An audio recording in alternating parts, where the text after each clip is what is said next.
ओम श्री साईनाथाय नमो नमः। अध्याय 25।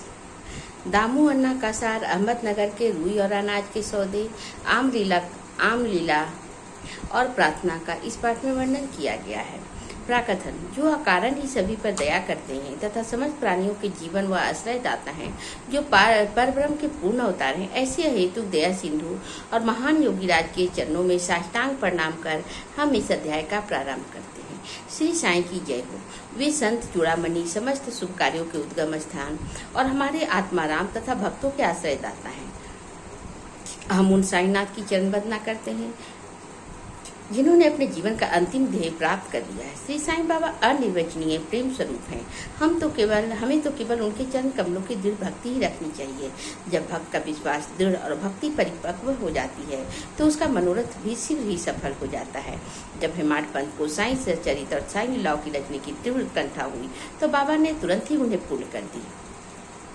जब उन्हें स्मृति पत्र, नोट्स इत्यादि रखने की आज्ञा हुई तो हेमाड पंत में स्फूर्ति, बुद्धिमत्ता, शक्ति तथा कार्य करने की क्षमता आ गई। वे कहते हैं कि मैं इस कार्य का सर्वथा योग होते हुए भी श्री साईं के आशीर्वाद से इस कठिन कार्य को पूर्ण करने में समर्थ हो सका। फलस्वरूप यह ग्रंथ श्री साईं से चरित्र आप लोगों को उपलब्ध हो सका, जो एक निर्मल स्रोत और चंद्रकांत मणि के ही सदृश है, जिसमें से वे सदैव साईं लीला रूपी अमृत झरा करता है, ताकि पाठकगण भी जी भर कर उसका आनंद पान कर सकें। जब भक्त पूर्ण अंतःकरण से श्री साईं बाबा के चरणों की भक्ति करने में लगता है तो बाबा उसके समस्त कष्टों और दुर्भाग्यों को दूर कर स्वयं उसकी रक्षा करने लगते हैं। अहमदनगर के श्री दामोदर सावलकर रास ने कासरे का निम्नलिखित कथा उपयुक्त कथन की पुष्टि करता है। दामू अन्ना। पाठकों को स्मरण होगा कि इन महाशय का प्रसंग 6वें अध्याय में शिरडी के रामनवमी उत्सव के प्रारंभ में आ चुका है। ये लगभग सन 1894 में शिरडी पधारे थे, जबकि रामनवमी उत्सव का प्रारंभ ही हुआ था और उसी समय से वे एक जरीदार बढ़िया ध्वज इस अवसर पर भेंट करते तथा वहाँ एकत्रित गरीब भिक्षुकों को भोजना आदि करवाया करते थे। दामू अन्ना के सौदे। रुई का सौदा। दामू अन्ना को बम्बई से एक मित्र ने लिखा कि उनके साथ साझेदारी का रुई का सौदा करना चाहते हैं, जिसमें लगभग 2 लाख रुपयों का लाभ होने की आशा है। सन 1936 में नरसिंह स्वामी को दिए गए एक वक्तव्य में दामू अन्ना ने बताया कि रुई के सौदे का यह प्रस्ताव बम्बई के एक दलाल ने उनसे किया था, जो कि साझेदारी से हाथ खींचकर मुझ पर ही सारा भार छोड़ देने वाला था। भक्तों का अनुभव भाग 11 और 75 के अनुसार दलाल ने लिखा था कि धंधा अति उत्तम है और हानि की कोई आशंका नहीं है। ऐसे में स्वर्णिम अवसर के हाथ से न खोना चाहिए। दामू अन्ना के मन में नाना प्रकार के संकल्प विकल्प उठ रहे थे, परंतु स्वयं कोई निर्णय करने में साहस वे नहीं कर सके। उन्होंने इस विषय में कुछ विचार तो अवश्य कर लिया, परंतु बाबा के भक्त होने के कारण पूर्ण विवरण सहित एक पत्र सामान्य दूसरे ही दिन मिल गया और जिसे दोपहर के समय मस्जिद में जाकर उन्होंने बाबा के समक्ष रख दिया। सामा से बाबा ने पत्र के संबंध में पूछताछ की। उत्तर में सामा ने कहा, अहमदनगर के दामू अन्ना का सारा पास आपसे कुछ आज्ञा प्राप्त करने की प्रार्थना करे। बाबा ने पूछा, वह इस पत्र में क्या लिख रहा है? उसने क्या योजना बनाई है? मुझे तो ऐसा प्रतीत होता है कि वह आकाश को छूना चाहता है। उसे जो कुछ भी भगवत कृपा से प्राप्त है उसमें संतुष्ट नहीं है। अच्छा, पत्र पढ़कर सुनाओ।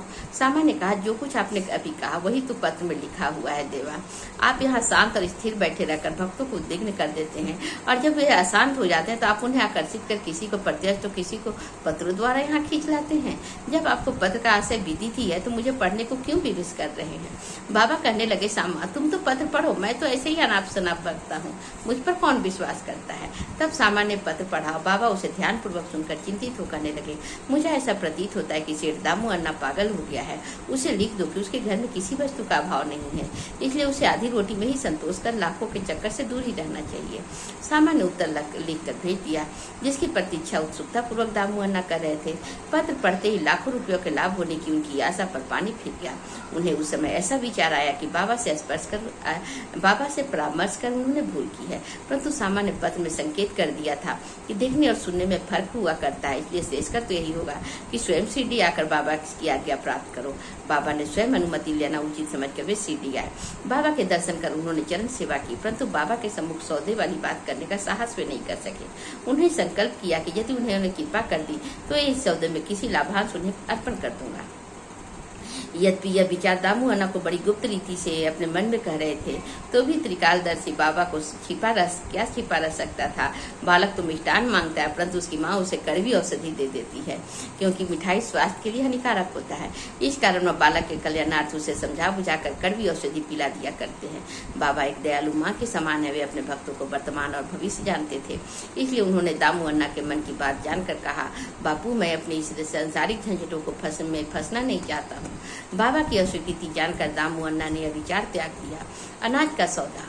तब उन्होंने अनाज और गेहूं चावल आदि अन्य वस्तुओं का धंधा आरंभ करने का विचार किया। बाबा ने इस विचार को भी समझकर उनसे कहा कि तुम रुपये का 5 सेर खरीदोगे और 7 सेर बेचोगे, इसलिए उन्होंने इस धंधे को भी विचार त्यागना पड़ा। कुछ समय तक अनाजों का भाव चढ़ता गया। ऐसा प्रतीत होने लगा कि संभव है बाबा की भविष्यवाणी सच निकले, परंतु 2-1 मास के पश्चात सब स्थानों में पर्याप्त वृष्टि हुई, जिसके फलस्वरूप भाव अचानक गिर गए। जिन लोगों ने अनाज संग्रह कर लिया था उन्हें यथेष्ट हानि उठानी पड़ी, पर दामू अन्ना इस विपत्ति से बच गए। यह कहना व्यर्थ नहीं होगा कि रुई का सौदा जो कि उस दलाल ने अन्य व्यापारी के साझेदारी में किया था, उससे भी उसे अधिक हानि हुई। बाबा ने उन्हें बड़ी विपत्तियों से बचा लिया। यह देखकर दामू अन्ना का साईं चरणों में विश्वास दृढ़ हो गया और वे जीवन पर्यंत बाबा के सच्चे भक्त बने रहे। आम्रलीला। एक बार गोवा के मामलतदार ने, जिसका नाम राले था, लगभग 300 आमों का एक पार्सल सामा के नाम सीडी भेजा। पार्सल खोलने के प्राय सभी आम अच्छे निकले। भक्तों ने उनके वितरण का कार्य सामा को सौंप दिया। उनमें से बाबा ने 4 आम दामू अन्ना के लिए पृथक कर निकाल रख लिए। दामू अन्ना की 3 स्त्रियां थी, परंतु अपने दैव वक्तव्य में उन्होंने बताया कि उनकी केवल 2 ही स्त्रियां हैं।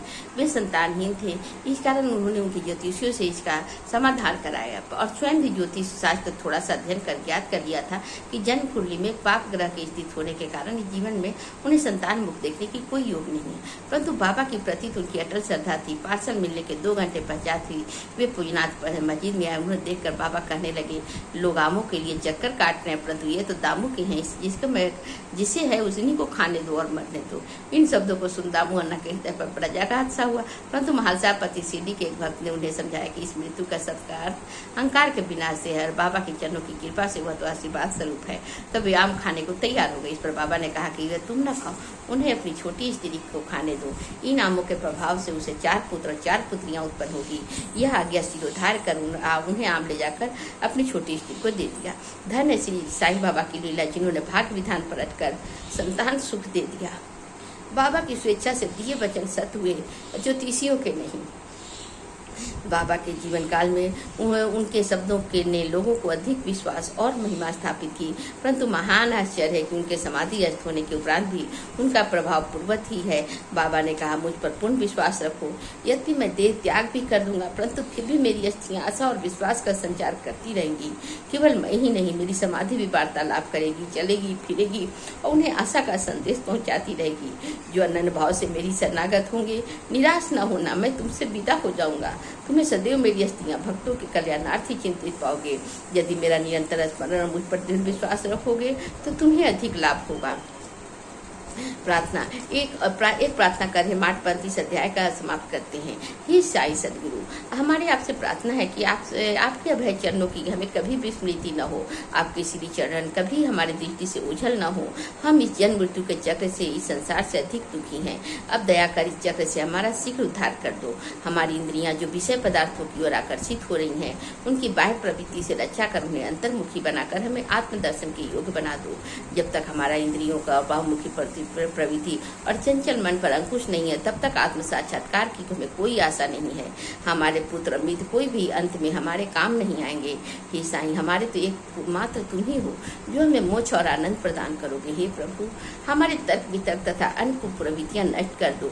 हमारी जीवा सदैव हम तुम्हारा नाम स्मरण का स्वाद लेती रहे। हे साईं, हमारे अच्छे बुरे सब प्रकार के विचारों को नष्ट कर दो। हे प्रभु, कुछ ऐसा कर दो जिससे हम अपने शरीर और अग्नि में आसक्ति न रहे, हमारा अहंकार स्वतः निर्मूल हो जाए, हमें एकमात्र तुम्हारे ही नाम की स्मृति बना रहे और शेष सबका विस्मरण हो जाए। हमारे मन की अशांति को दूर कर दो, उसे स्थिर और शांत कर दो। हे साईं, यदि तुम हमारे हाथ अपने हाथ में ले लोगे तो मैं अज्ञान रूपी रात्रि का आवरण शीघ्र दूर हो जाएगा और हम तुम्हारे ज्ञान प्रकाश के सुख पूर्वक विचलन करने लगेंगे।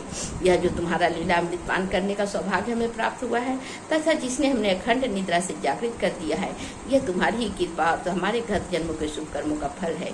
विशेष इस संबंध में श्री दामू दामू अन्ना के उपरोक्त कथन को उद्धृत किया जाता है, जो ध्यान देने योग्य है। एक समय में जब अन्य लोगों के सहित बाबा के श्री चरणों में समीप बैठा था तो मेरे मन में 2 प्रश्न उठे।